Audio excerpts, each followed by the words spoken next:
जय गुरुदेव। अध्यात्मवाद एक अकल्पनीय यात्रा। वास्तविक रूप में अध्यात्मवाद वो यात्रा है जिस पर चल करके आप उन चीजों को प्राप्त करते हो जिनको आपने कभी कल्पना में भी नहीं सोचा होगा। आपने कल्पना में कभी नहीं सोचा था कि आपके पास भी तीसरा नेत्र है, तीसरा कान है जो जीवात्मा में है। आपने अध्यात्मवाद से पहले कभी भी ये नहीं सोच पाया होगा कि आप अपने आप से मिल पाएंगे, यानी ये जो जीवात्मा है इससे मिल पाएंगे। ये जीवात्मा आपके जीवन में एक करंट का, एनर्जी का, शक्ति का काम करती है। और ये यात्रा जो आप जीने वाले हो, जो आप करने वाले हो, ये यात्रा सबके हिस्से में नहीं आती। बहुत ही करोड़ों लोगों में कोई एक जो संत महात्माओं की उनके ऊपर दया होती है और जो संत महात्माओं की बात को समझ पाते हैं, वो आध्यात्मिक यात्रा पे निकलते हैं और अपनी जीवात्मा का कल्याण करवाते हैं। जब आप इस सफर में निकलते हो, जब संत और महात्माओं के द्वारा आपको नामदान मिल जाता है, आप नामदान लेकर के इस आध्यात्मिक यात्रा पे जब निकलते हो तो आपको वो आयाम मिलना शुरू हो जाते हैं। उन चीज़ों के बारे में आप जानना प्रारंभ कर देते हो जिनके बारे में अभी से पहले आपने कभी सुना नहीं था। आप केवल और केवल अभी तक यहाँ के देवी देवताओं के बारे में, मंदिर के बारे में, मूर्ति पूजा के बारे में, घंटा हिलाना, अगरबत्ती लगाना, इन चीज़ों के बारे में अभी तक आपको पता था। लेकिन सच्चाई क्या है, उस सच्चाई को नहीं समझ पाया। सच्चाई है कि आप जो है इस दुनिया से अलग हैं। ये दुनिया जो है वो आपको अंधेरे में फेंक रही है, धकेल रही है। और संत महात्मा जो होते हैं वो आपको उजाले में लेकर के जाते हैं। वो समझाना चाहते हैं कि आपका जीवन ये इस शरीर का जीवन नहीं है। हमको लगता है कि ये शरीर है, यही जीवन है, इसी के लिए इस दुनिया में जो कुछ भी कमाया जाए वो सही है। लेकिन वास्तविक रूप में इस शरीर के लिए आप जो कुछ भी इस दुनिया में कमाते हो वो केवल और केवल यहीं पर, इसी दुनिया में छोड़ करके आप चले जाओगे। लेकिन जो आप अपनी आत्मा के लिए कमाते हो, जो अपनी जीवात्मा के लिए आपने नाम धन कमा लिया, वो आपके साथ में जाएगा। आपकी जीवात्मा उसको लेकर के जाएगी। गुरु महाराज ने कहा कि देखिए, कबीर साहब जी हमारे जो आए इस धराधाम पे, उन्होंने कितनी मेहनत की हम जीवों को जगाने के लिए।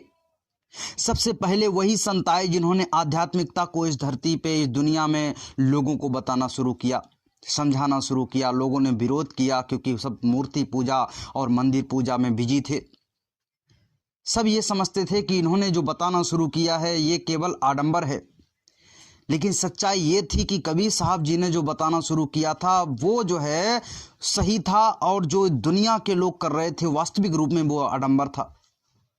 वो समझाना चाहते थे कि ये जो दुनिया है, ये दुनिया आपको एक नए आयाम पे ले जाने के लिए जो है, वास्तविक रूप में कबीर साहब बताना चाहते थे कि आपको हम दुनिया की सच्चाई बताना चाहते हैं, लेकिन आप सच्चाई सुनने के लिए तैयार होंगे तब। ये आध्यात्मिक यात्रा कोई आसान यात्रा नहीं है। संत महात्माओं ने कहा ये खाड़े की धार है, इसके दोनों तरफ धार है। आपको बड़े सावधानी के साथ में इस पे चलने की आवश्यकता है। जब आप इस पे चलना प्रारंभ करोगे तो वास्तविक रूप में आपका जो है ये जीवन नहीं रह जाएगा। आप समझोगे कि आप एक सिर्फ 2, 4, 10 लोगों का परिवार के लिए इस जीवन को नहीं जी रहे, बल्कि अपने जीवन को यहाँ से उठा करके करोड़ों जीवात्माओं को देखते समझते हुए आगे की ओर बढ़ोगे। संत महात्माओं का जो जीवन होता है, इस दुनिया के सभी प्राणी उनके लिए उनके बच्चे के समान होते हैं, और वो जब इस पे चलते हैं तो उनकी जीवात्मा का कल्याण होता है और वो दूसरों का भी कल्याण कर सकते हैं। इतनी पावर और इतनी शक्ति संत महात्माओं में आ जाती है आध्यात्मिक सफ़र पे जो व्यक्ति चलना प्रारंभ कर देता है। तो ये आध्यात्मिक सफ़र आपके जीवन में चालू हुआ।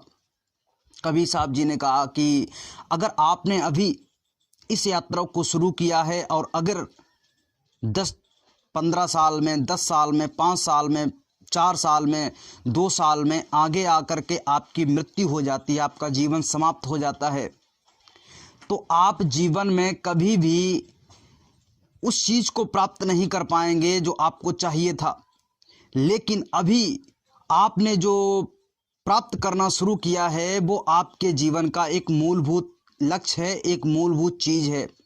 तो उन्होंने कहा कि भक्ति बीज बिन से नहीं, चाहे जुग बीते अनंत, ऊंच नीच घर जन्म ले रहे संत का संत।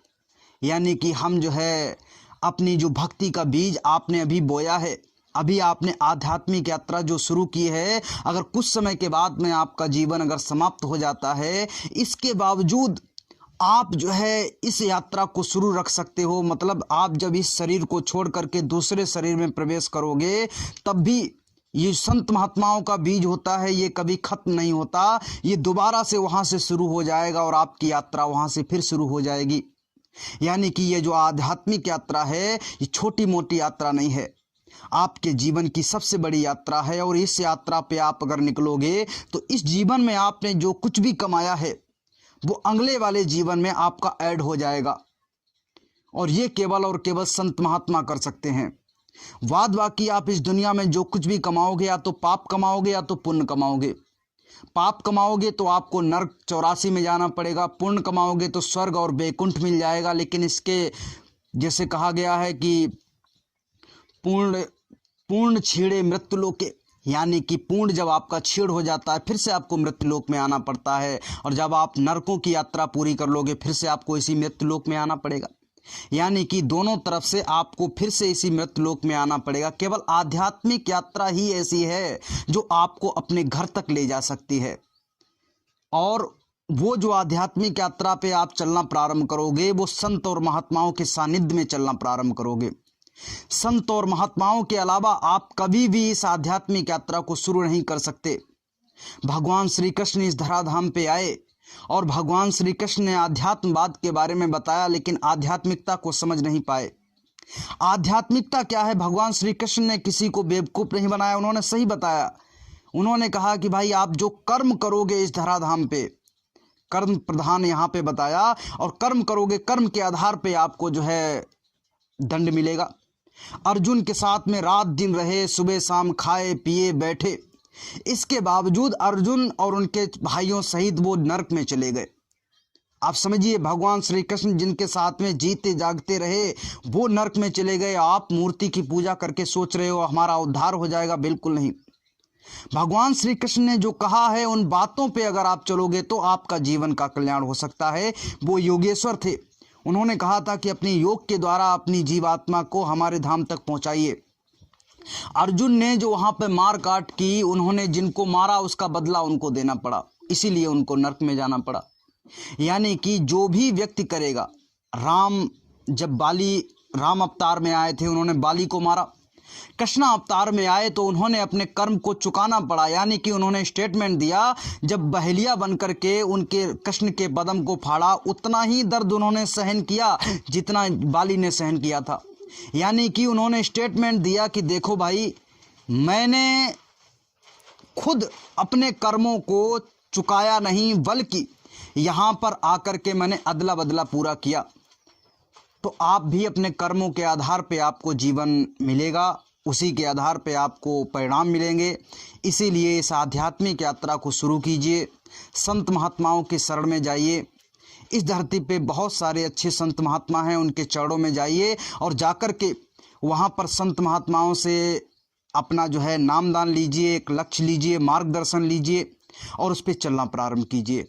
जब संत महात्माओं के द्वारा आप जो है मार्गदर्शन लेंगे, उस पर चलना प्रारंभ करेंगे, तो वो आपको बताएंगे कि आपको सत्संग में आना है, और सत्संग भी वो गंगा है। यहाँ पर जो गंगा नहाते हैं इसमें तो अपना मैल धोकर के आते हैं, कर्म कहाँ धुलेंगे। हम खुद गंगा को गंदा करके आते हैं और सोचते हैं कि अपने कर्म धुल जाएंगे। लेकिन वो जो कहते हैं कि आपकी जो है जो मैल हैं, जो कर्मों के मैल हैं, वो केवल और केवल सत्संग रूपी गंगा में धुलेंगे। सत्य संग जल जो कोई पावे, मैल आई सब धुल धुल जावे। यानी कि सत्संग का जल आपको जब मिलना प्रारंभ हो जाएगा तो आपके जीवन के जो ऊपर में कर्मों का मैल चढ़ा हुआ है ये साफ हो जाएगा और आपकी जीवात्मा इस आध्यात्मिक सफर पे एक कदम और आगे बढ़ा देगी और धीरे धीरे आप सतलोक सचखंड की ओर अपने कदम बढ़ाते हुए अपने घर की ओर बढ़ेंगे। प्रेमी भाई बहनों, ये जानकारी आपको कैसी लगी? अगर सही लगी हो तो आप जो है नीचे कमेंट में लिख करके बताइएगा। वीडियो को लाइक कर दीजिए, चैनल को सब्सक्राइब करके हमारे साथ में जुड़े रहिए। जय गुरुदेव।